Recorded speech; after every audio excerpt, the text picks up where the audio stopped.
all of my fans.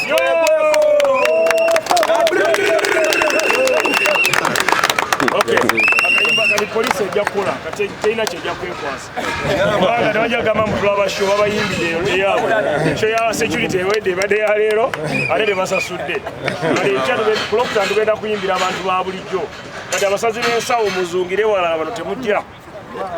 Obanga oli musazi wa nsawo ng'okuba simanyi bantu bikonde ku kkubo nga bajja. Togeza n'ojja.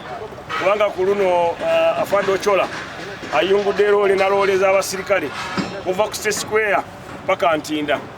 So ebitundu bino byonna biri covered. So jangu ze kola fujjo ebyo bibyo.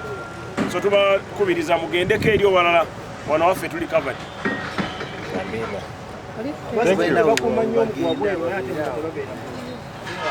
Bawo babuuze buuza kati wano bali wabwera oba bali mu buuza afaanana n'okawuuyo. kati wano bali wabwera oba bali mu mukonsentratinga nnyo wabweru. We are covering, tugenda covering ebifo byonna. We are covering both outside and inside. All the avenues of approach. Tugenda okuteekawo police ku makubo, munda ne mu parkings. So we are all covered here.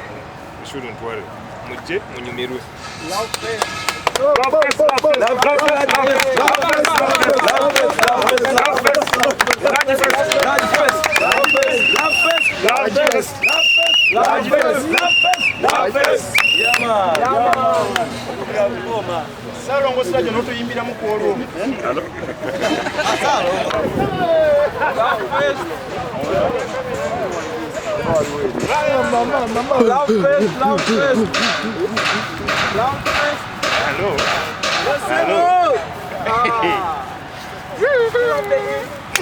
My fans, I thank you all. I can never stop thanking you enough for believing in me. You made a street sweeper a king. Yeah, man, from the dust to the top of the world. And it's just the beginning. We ain't even started yet. We're gonna demolish everybody that stands in the way of Ugandan music. We're gonna win as a country.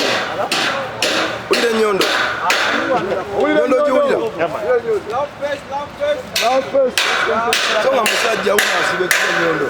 Sila bantu balage Nyondo.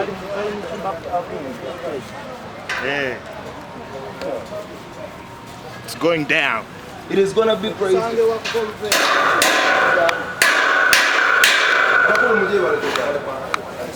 Kati awoli mukunyweza. Awonyweza. Sibonyweze. Amanyi nina mangi. Ngaterekedde olunaku lumu myaka 5. Nyweza stage muganda wange. Njagala onyweze stage. Nyweza stage. Amanyi bina mangi. Wagenda kubeera w'ebyokulya ebyokulya.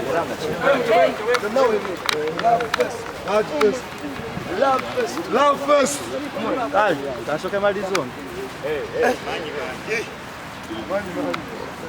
Wana atumala. Gateko ne kali. Naye kikumanga kiri ku maanyi. Gateko kali bamenye. Kikolero ndabye kitona abanafika banagenda mu nigina. Do you have any worries? Babe wadedewo bus. Alina wali afaanana ngange. Alina wali afaanana ngange. Mfaanana nga alina wali. No, I believe in God, the Most High, the Most High God, the God of Moses, the God of Adam. Bamanyi abantu, abawagizi bange si basiru. I am ready for them. Wamanze message mbawo temukoma kuwagirira ku Facebook, temukoma kuwagirira ku Instagram. Tujje wano tujjuze lugogo. Man, they can have the rest of them, but I belong to God and I believe in God. On that day, God is gonna show His power. God is gonna help me make a testimony. Katonda agenda kumpa omukisa okola obujulizi ku kino. Nze naimba mama, nze naimba happy birthday, nze naimba soma. Yezo yo. Pallaso, genda kumfumbira. Malamu. It's me. I did it for the people. You can't take that away from me. You can't. You can't take one thing away from me, what God gave me. He gave me people, fans. They love me, and they love me because of my hard work. Yes, man. One mistake does not define Pallaso. Hey, Pallaso has done so many. Nze nkoze ebintu bingi mu ggwanga bingi byannema nina byennemererwa nange ndi muntu. Nayagala okuvuga ennyonyi yannema amapeesa mangi. Nebino mbisobola. Wenteberezayo obudde bwagamba mbu egenda kutonnyanga erimu okubwatuka bwatukoloza aba atiisatiisa. Aba ateebereza budde. Kati mbabuulirako legenda tonnyanga erimu okubwatuka bwatuka. Kubanga tugenda kubeera wano n'abawagizi bange nga bangi bagenda kujja bampagire nabayita dda ne konsati be baginsaba. Enze yange bantu be baginsaba. Bantu banga Pallaso konsati yo abanno bonna bategeka gweyeeriwa yeeno. Eyabwe etuuse. Heroes Day, come celebrate your hero. I want to celebrate you, my hero. All the heroes around the world, this is your day. Love fest. We are gonna turn up. Amazima ga Katonda mbabuulira nze bingi byesisobola byannema. Naye ngenda bayimbira ekyo nkisobola. Neetegese ndi mweteefuteefu ennyondo mujuli. Eraya. Segede akati njagala bagamba. Bannamawulire sagala bakoya mikono. Kono jera agifuuyirira mutegeka amaanyi. Love fest. Nkyamuyitako ne mu jimu n'opikamuko ku mukono kubanga kwagenda kubeera ne bintu genda kuba okyakwata kino ate nga kino kibaawo ate ng'okyakwata kino ate nga kiri kibaawo wagenda okubeera ebbeetu wano abantu bagenda zina amazina ngenda yimba buli luyimba lw'omanyi ngenda dduyimba Olugumi n'abawo buli luyimba lw'omanyi ngenda dduyimba ffe twasaba abakulu bonna baawulira obubaka era kati tuteekateeka bwe banaatuula bwe banaatuula enkya entebe egenda kubeeraawo ng'eriko n'empologoma genda teekawo entebe ng'eriko empologoma n'abasirikale bataana bagenda ogikuuma tulabe nga enteekateeka zigenda maaso bannange ekikambwe tosubwa sagala bakunyumize mbaagala nnyo security mmaze okukakasa ndoze ekifo mu kirambudde bannange mulaba mulina amasimu buli omu alise Love fest. Love fest. Yo. Jagala ebirungi bikusangewo tudde. Jagala twegweko mu Love fest. Yo, Love fest yetuuse this Friday. Tell a friend to tell a friend. Kade mujayo se.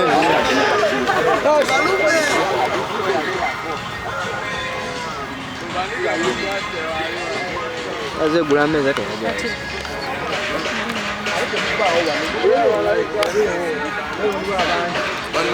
musime Meza zizi no bazi. Abo mukwa. Bannange muri mutiya. Bannanga nsanyisa balaba. Na munumbye mu Kisawe nga ndikuteekateeka za security. Amazima ganyo. Mwe bana. From women transform lives campaign. Ekikola kutuyamba okukulaakulanya abakyala mu Kampala ate nga tukwatagana n'omulamu wako ensonga lwaki tugenze mu maaso tusobola okwegezaako okufuna emmeeza nga 8 lwakuba tetumanyi obwenga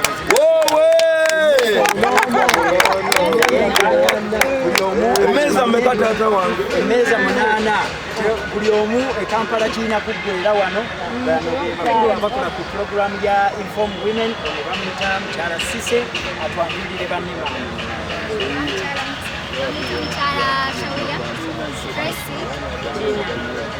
Mukyala Sauda, Tracy ne Gina ne Sise omukulu wange Mukasa Richard. Bannange neyanziza nnyo Inform Women Transform Lives Campaign. Njagala obatuusako obubaka n'abatasobodde kujja musanyuse neyanziza mwina kaadi ya gundi kaadi bejagala obeebaza mikwano gyange munnange era nsanyusa obalaba mu kivulu kyange era nange kampeyini yammwe eyo jagatako ettaffaali lyange wagizi bwe mundaze tugenda fuuka muntu omu era nange nina bingi, nina skile nkwenkola, nina abawala abakyala byensobola okubayambako, nina studios, nina ki abantu basobola oyiga, nina bintu bingi, n'okubeera wamu nammwe nakyo tomanya muyinza okumpa amaanyi nange nembawa amaanyi. So bane mubakubireko obugalo tweyanziza kyembadde njagala ofune wano platia okubya ekifaananyi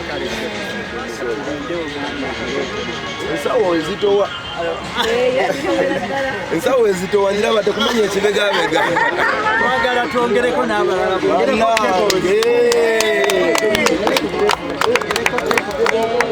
bannange ndooza mulabye omukwano oguli mu bantu munnange, mulabye okubeera nga weeyisa bulungi buli lunaku yamaani. So omukwano mugulaba, emmeeza zabadde ziweddeyo naye katuli mu kwongerako space, twongerako amameeza, baguza amameeza 8, ndi mwesiimu, ndi musanyufu obwo obuwagizi, sirina bigambo busobola bitottola, wabula njagala obbakakasa nti kati gwambuse amaanyi ge mumpadde bangi bannange. Era big up Spice Diana yaguze tickets, big up King Saha yangulirayo ku tickets, big up Vian Music yagulayo ku tickets, big up bantu bangi, big up bonna baguza amameeza, Katongole UK Mall, Amis Chikundu, Agnes,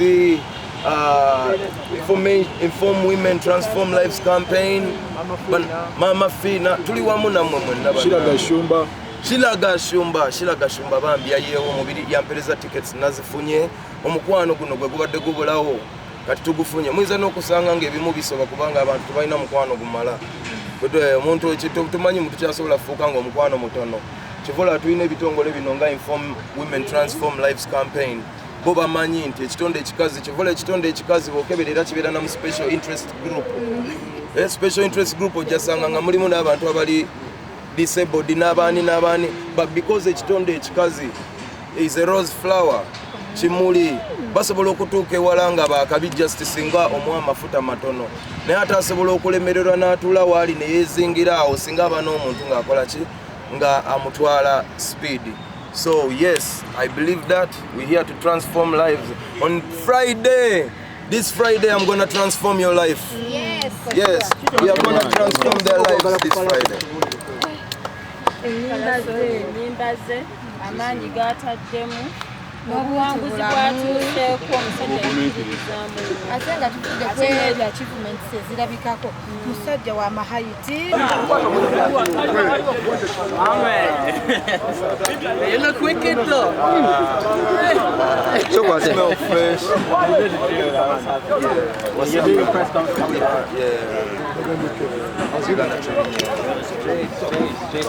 Solid, solid and strong.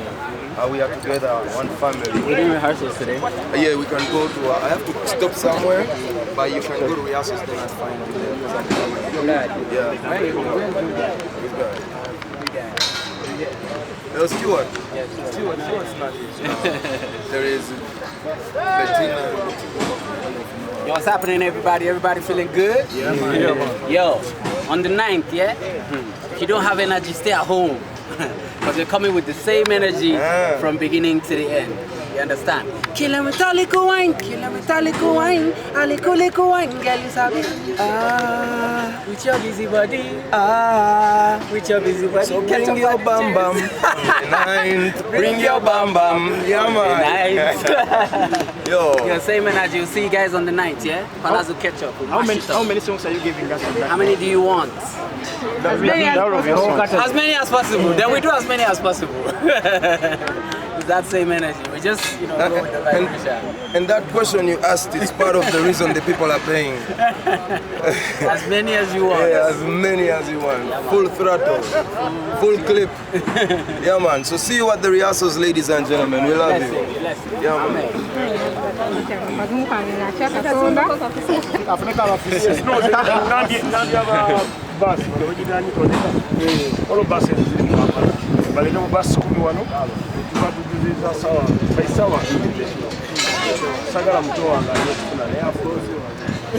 see you there. Tugenze mu rehearsal. Yes, man. Mr. Jim. Togera biragenda kulumbe. No, Kale. Just vibes and everything just clicked. We got in the studio, did the song, and we're actually friends. It's not like we're doing music together, we're actually friends. So that's the way the thing goes. When did you come in? When I got here, was it? Tuesday. On Tuesday, yeah. Tuesday morning. Tuesday morning, yeah. How is the environment so far? It's cool. The weather is nice. The girls, them are nice. So everything is fresh and nice, yeah. What should people expect from you on Friday? Same energy. That's what you expect. The energy you give me, the energy I give you. That's what you expect on Friday. How is our music doing back in Nigeria? Compare the music industry from Uganda and Nigeria. There's a difference because Nigeria speak more English than Luganda, so I feel like there's a barrier where there are people that listen to it, but they kind of don't understand the lingo yet. Even me, I'm still struggling to understand. Sayo so kulaba. You know, I'm still trying to learn it, but you know, we're gonna get there. You know, the more we fuse, the more we come together to make music, the more we spread the love to the rest of the